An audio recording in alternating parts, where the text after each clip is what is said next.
asalaamaaleykum ultra Mox Sport Cissé maa leen di nuyu baax a baax di leen ziyaare di wax gars yi da leen di aimer vidéo bi bu baax a baax suba le 16 à partir de 19h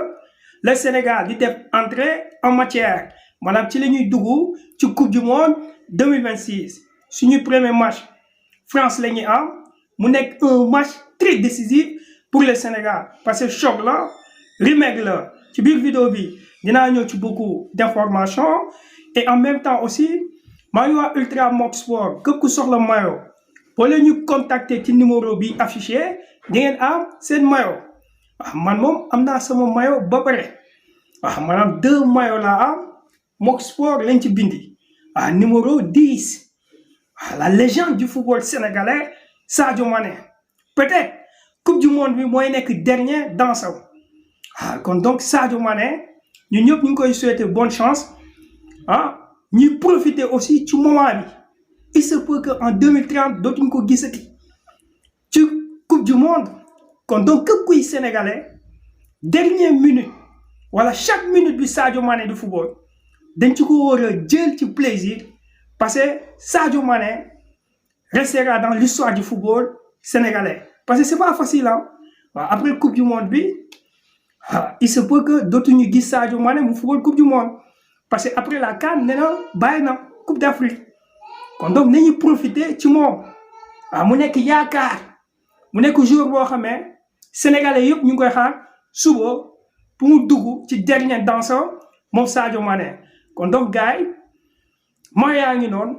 def leen seen commande bu ko defee dañuy ñëw ci NU Africa ci quelques informations bala ñuy ñëw ci 11 probable bi danga gis que NU Africa dafa ne ci wàllu information équipe de Tunisie après fiasco Afrique du Sud Tunisie moo si topp nee na Tunisie Suède moo ko dóor 5-1 maanaam Suède dafa pan ci kaw Tunisie donc 5-1 et après match bi Sabri Lamouchi dañ ko licencié en pleine coupe du monde te nee na lu pousse waa Tunisie ñi taaxu ko mooy match amical bu Tunisie footballoon contre Belgique nee na match amical boobu Belgique tamit 5 la ko dóoroon mu ñëw premier match officiel am ci coupe du monde ñu dóor ko encore 5 en 2 matchs équipe de Tunisie dafa encaissé 10 buts raison pour laquelle Sabri Lamouchi NU Africa nee na après défaite bi Tunisie am contre Suède dañ ko mujjee licencié franchement Tunisie wanul football contre Suède mun nañu wax après fiasco Afrique du Sud moo ci topp waaye NU Africa dafa ne am na équipe africaine yoo xam ne dal nañu xel ci coupe du monde bi ba mu commencé bokk na ci Maroc bu def match bu mag contre Brésil il aurait pu gagner Brésil parce que Maroc moo ko dominé carrément mu daal di def match nul après nag Côte d'Ivoire démbo daal di gagné Équateur Côte d'Ivoire da ko gagné ci football parce que diggante Côte d'Ivoire ak Équateur ñaari équipe yi ku nekk am nga temps de jeu premier mi-temps Équateur moo amoon plus des occasions manqué efficacité deuxième mi-temps Côte d'Ivoire moo gën a football am occasion indi efficacité nee na match boobu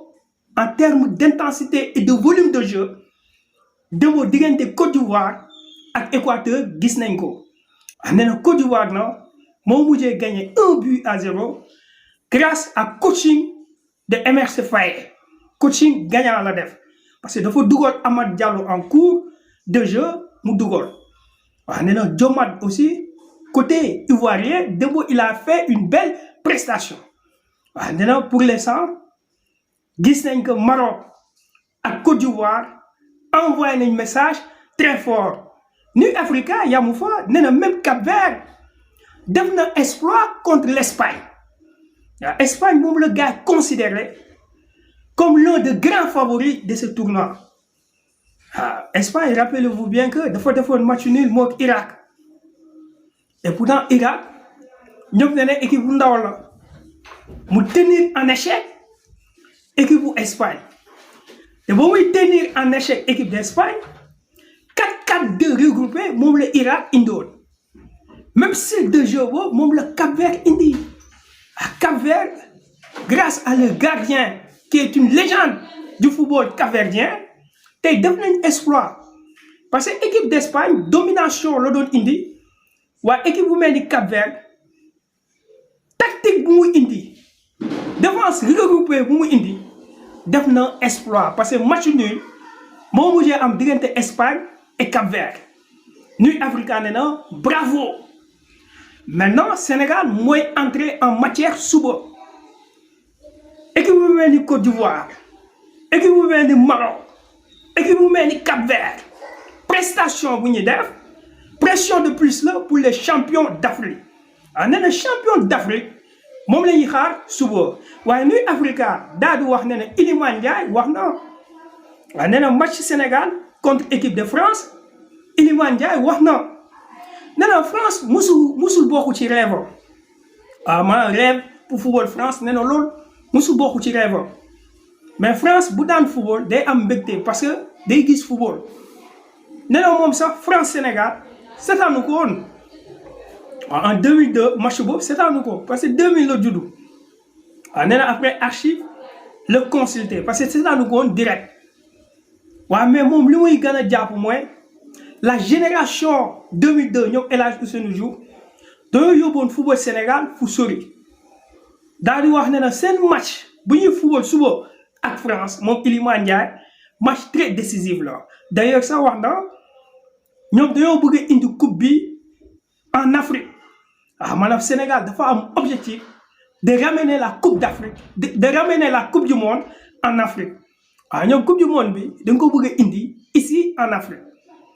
te am nañu qualité bi am nañu joueurs yi te mun nañ ko def parce que am nañu match de référence mooy match bi Sénégal dooroon Angleterre et d'ailleurs ça nee na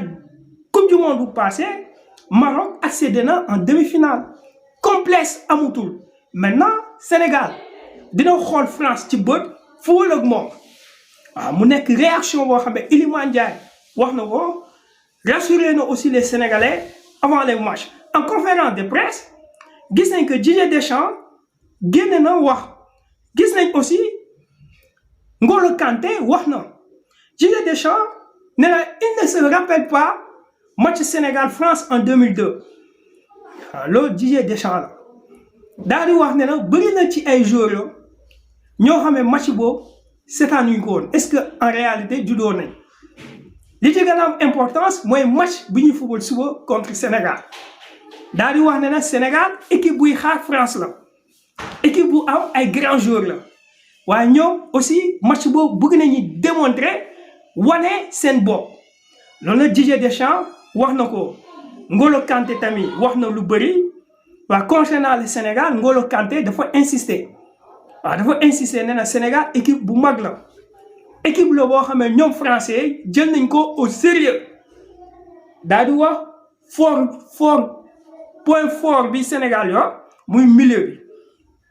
N'Golo Kanté wax na ci suñu milieu nee na Sénégal milieu bu baax la yor ñoom suivre lañ Sénégal ci Coupe d'Afrique 2025 waaye match la boo xam ne du yomb waaye ñoom match boobu dinañ ko jël au sérieux suba diggante Sénégal ak France mu nekk réaction boo xam ne NUT Africa indi na ko maintenant dans la tanière de l'équipe nationale du Sénégal une question se pose est-ce que Gana est apte pour jouer Gana def na démbo entraînement ce qui est sûr mooy même Gana à 50% Pape Thiaw mën na ko utiliser à rappeler encore Gana est le cerveau au niveau de milieu de l'équipe nationale du Sénégal moo tax match suba li ñuy gën a soxla ci match bi moom laay waxaat équipe bu ndaw amutul Cap-Vert tey dafa wane benn détermination dafa wane que complexe amul ku nekk ak sa plan de jeu maintenant plan de jeu bi Pape Thiaw di indi suba contre équipe de France joueurs yi c'est à eux de donner à 100% dans le terrain li ñuy xaar mooy entamer bu baax match bi jouer un jeu collectif défendre collectivement attaque collectivement un pour tous pour un et avoir d'efficacité devant le but parce que suba Sénégal dafa war a wane boppam puisque ñëpp ñu ngi xaar léegi nag 11 probable bu ma gis mooy Edouard Mendy dans les camps comme d'habitude El Hadj Malick Diouf Moussa Niakhaté Kalidou Koulibaly sur les côtés droits Crépin. Au niveau du milieu, je mise sur Pape Gueye, Gana et Habib Diarra. Maintenant, sur l'attaque, Ismaïla Sarr, Sadio Mané et Nicolas Jackson. Et Sadio Mané, moom la gars yëpp di xaar parce que en fait moom mooy dynamiser moom mooy définir le tempo de cette équipe ñu koy ñaanal mu am jàmm parce que l'une des dernières danses la ci coupe du monde 2026. yéen Ultra Mox Sport Cissé boo leen amee li ngeen di wax leen ko en commentaire ñu déglu aussi réaction président de l'Assemblée nationale mu Ousmane Sonko am na lu mu wax ci match bi parce que nee na Sénégal moom la bëgg mu gagné waaye li mu gën a gis mooy Afrique contre Afrique la ak ku mën a gagné diggante Sénégal ak France Afrique mooy gagné waaye lu ñuy ñaan mooy Sénégal gagné nañ ko déglu maa leen di jox rendez-vous ci ñeneen vidéo incha allah. Dernière question d'actualité. En 2002, le Sénégal battait la France en match d'ouverture de la Coupe du Monde. La France était tenante du titre à l'époque. Les deux nations vont se rencontrer à nouveau pour leur premier match de Coupe du Monde. Je vais évidemment vous demander votre pronostic pour ce match. Je pense que le Sénégal va gagner. Je le souhaite en tout cas comme tous les Sénégalais. Et dans tous les cas, ce n'est qu'un match de football. Mais pour avoir une lecture politique de ce match, quel que soit le vainqueur, c'est l'Afrique qui aura battu l'Afrique. Et ça me ramène à une des questions dans les relations entre la France et le... C'est pas une question, mais c'est une réflexion dans les relations entre la France et l'Afrique. Rien qu'à voir la configuration de l'équipe nationale française nous ramène à comprendre où se trouve le besoin en réalité. Et le message que je lance toujours aux Africains, c'est que si on sait connaître notre valeur et l'assumer, nous avons la ressource naturelle, nous avons la ressource humaine avec une démographie assez galopante, une population essentiellement jeune. Nous avons le positionnement. Si nous savons reconnaître notre propre valeur, je pense que l'échelle des besoins ne se situe pas là où on pense. Et ça ramènera le débat sur l'immigration, ça ramènera le débat sur tout un tas de problématiques qui peuvent exister entre l'Occident de manière générale et l'Afrique. Ousmane Sonko, merci. Je vous remercie. Merci d'avoir suivi cet entretien sur nos deux antennes de Radio France Internationale et France 24.